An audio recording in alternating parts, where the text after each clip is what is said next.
السلام عليكم ورحمة الله وبركاته. الحمد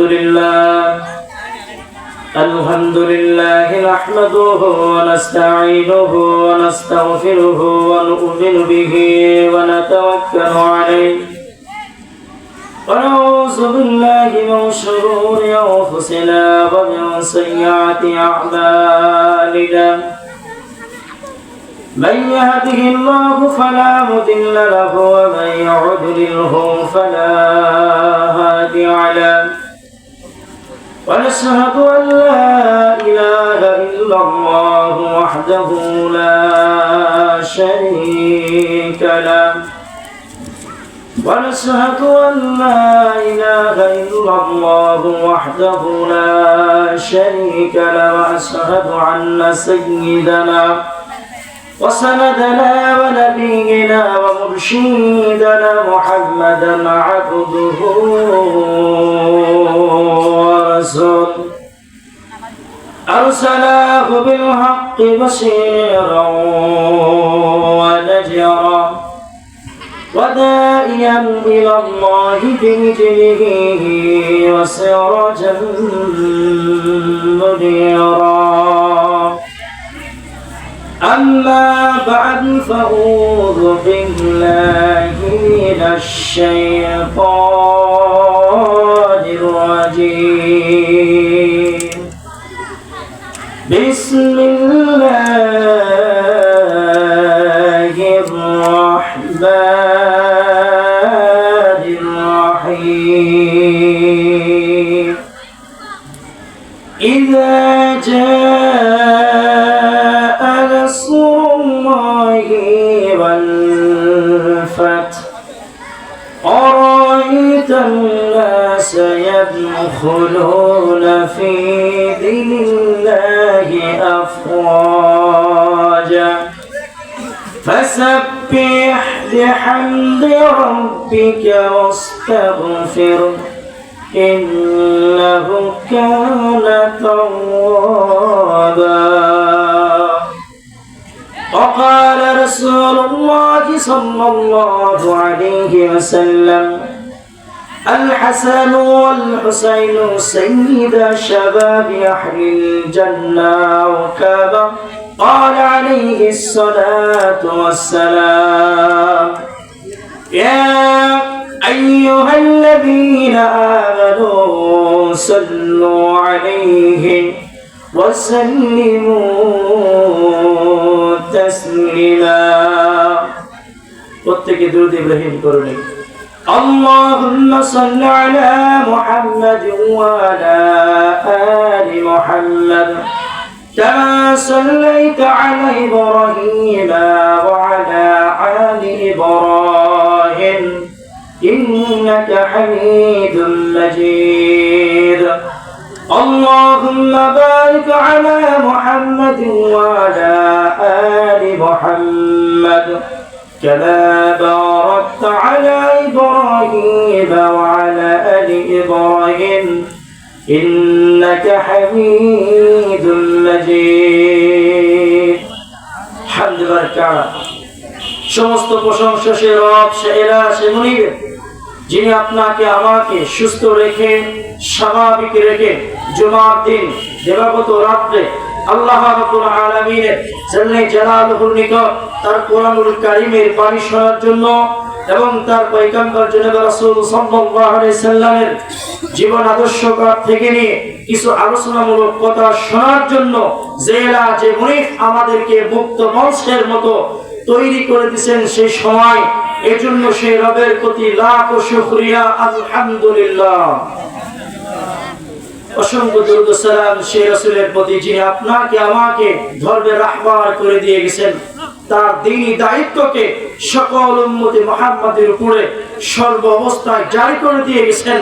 সেই নবী এবং তার পরিবার পরিজন সঙ্গী সাথীদের প্রতি কিয়ামত পর্যন্ত দরুদ ও সালাম জবান খুলে বলি সাল্লাল্লাহু আলাইহি ওয়াসাল্লাম।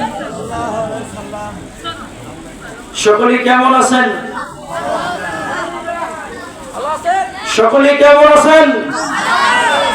যারা বাহিরে আছেন, এখনো যারা বাহিরে আছেন ভিতরে আসলে অনেক ভালো হয়।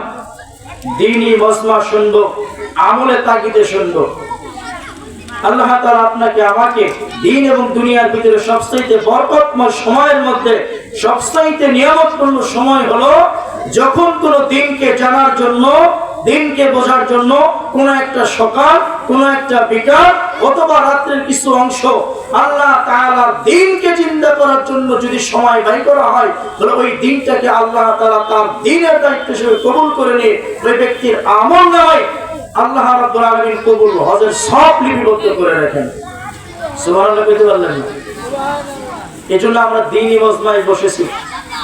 হাদিসের ভিতরে আছেন আজকে জুমাবার, জুমা রাত্রি দিবাগত রাত্রিতে যদি কোন বান্দা আল্লাহ তাআলার কাছে চায়, যেই চাওয়া চাক না কেন, নিয়ামতপূর্ণ তার চাওয়া যদি থাকে, আল্লাহ রাব্বুল আলামিন তার চাওয়া পাওয়াকে পরিপূর্ণ দান করে দেয়। এজন্য আমরা জুমার দিন বেছে নিয়েছি মাহফিল, আল্লাহ তাআলার দ্বীন সম্পর্কে জানবো। এজন্য যারা বাইরে আছেন দুনিয়ার কাজ ছেড়ে দিয়ে আল্লাহ রাব্বুল আলামিনের কোরআনুল কারীমের বাড়ি থেকে আলোচনা শুনবো। কি বলেন? এখন কোরআনের বাড়ি কোথায়? আমি যে কোরআনকে জানার জন্য আসছি, কোরআনের বাড়ি কোথায়?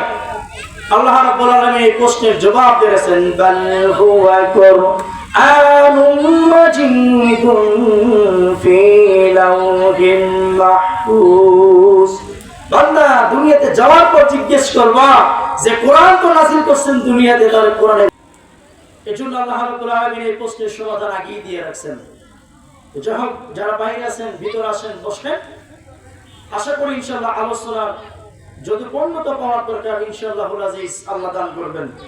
আমি আপনাদের সম্মুখে সূরাতুল নাসর তেলাওয়াত করছি। খুব গুরুত্বপূর্ণ একটা সূরা। এর শানে নুজুল হলেন রাসূল সাল্লাল্লাহু আলাইহি সাল্লামের জীবন দশার সর্বশেষ নাযিলকৃত সূরা, পরিপূর্ণ নাযিলকৃত সূরা। এই সূরাতে আল্লাহ রাব্বুল আলামিন রাসূল সাল্লাল্লাহু আলাইহি সাল্লামকে যে ইসলাম ধর্ম দিয়েছিলেন, ইসলাম ধর্মের সুসংবাদ দিয়েছেন, অপরদিকে তার জীবনের সর্বশেষ মুহূর্তে এসে গেছেন এই খবরটাও দিয়ে দিয়েছেন। একদিকে খুশি, অপরদিকে দুনিয়া থেকে তিনি বিদায় হয়ে যাবেন এই সুসংবাদ দিয়ে দিয়েছেন। এখন আপনার আমার জানার প্রয়োজন যে সূরা নাসরের মূল হকিকতটা কি লুকায়িত আছে, জানার দরকার আছে না নাই? অবশ্যই আমরা জানবো। কেন বিজয় দিলেন?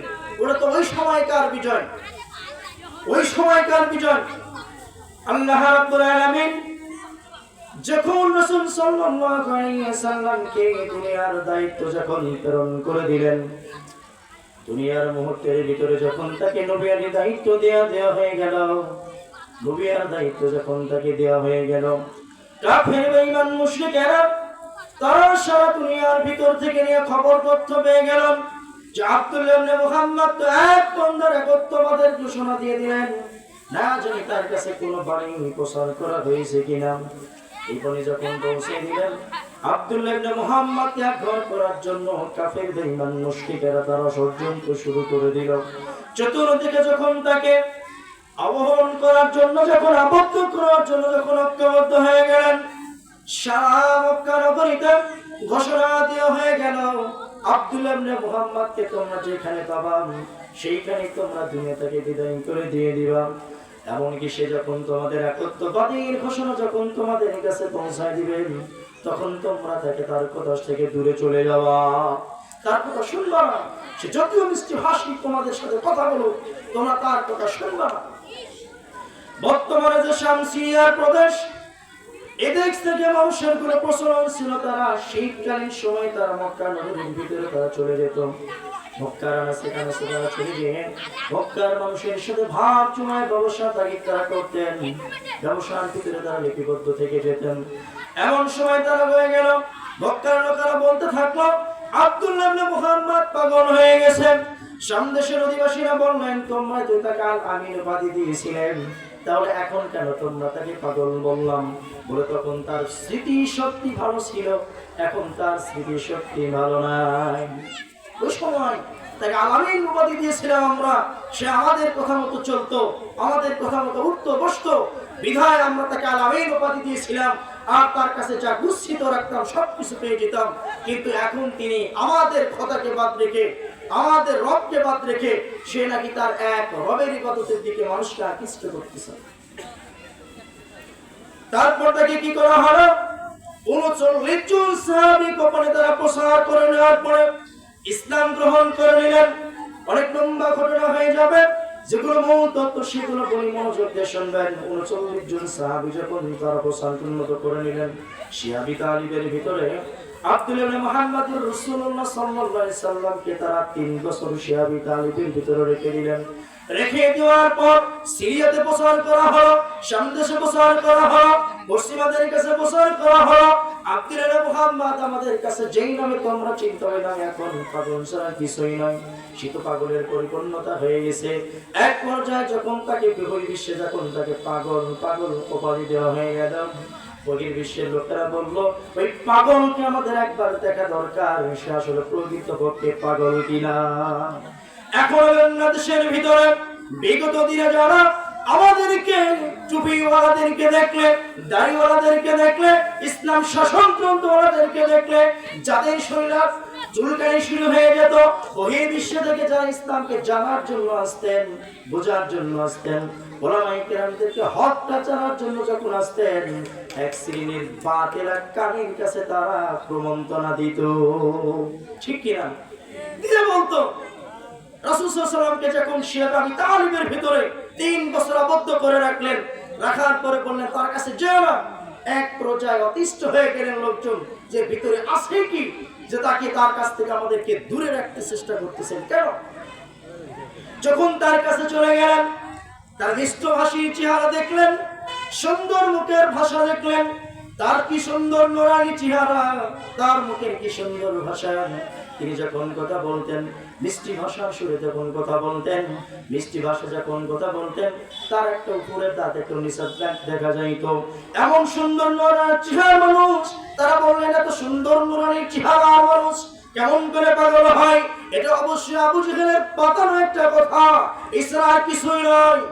আমাদের কাছে যখন বর্তমান সময়ের অধিপতিত্ব যারা ইসলামকে জানার জন্য প্রচার করে বেড়ায়, প্রসার করার জন্য যখন মানুষের কাছে দিয়ে বলে হকটাকে জানো, হকটাকে বলো, এক শ্রেণীর লোক কানের কাছে গিয়ে বলে কি যে তার কাছে যাওয়ার কোনো দরকার নাই, আমরাই তো হকের প্রতি আছি, আমরাই তো এই পথে গাইতেছি, তোমাদের কি দরকার আছে তার কাছে গিয়া তারটা যাই না সঠিকটা বলার জন্য প্রচার করার কি দরকার আছে? বলে কি বলেন? এখন ভেজাল হলো, আমি কোথায় বলে থাকি যে সব জায়গায় টুপিওয়ালার দল থাকলে যা হয়। মন খারাপ করেন না, মন খারাপ করার কোনো প্রশ্ন নেই। তাবলিগে যাবেন, টুপিওয়ালা আছেন, তারপর আপনি কাউমি মাদ্রাসায় যাবেন, এখানেও টুপিওয়ালা আছেন, আলিয়া মাদ্রাসার সব এখানেও টুপিওয়ালা আছেন। যারা আপনার পীর মুরিদি করে এদের ভিতরেও টুপিওয়ালা আছে। এই টুপিওয়ালাদের চতুর্দিকের ভিড়ে যারা জেলখানা থেকে জেল খেটে এসে গ্রামে এসে হাজিগিরি সাজে, এদের ভিতরেও দাড়ি টুপি আছে। এই দাড়ি টুপি থাকার কারণে আসল সুন্নতের দাবিদারিত্ব যারা, এদেরকে আমরা চিনতে পারি না।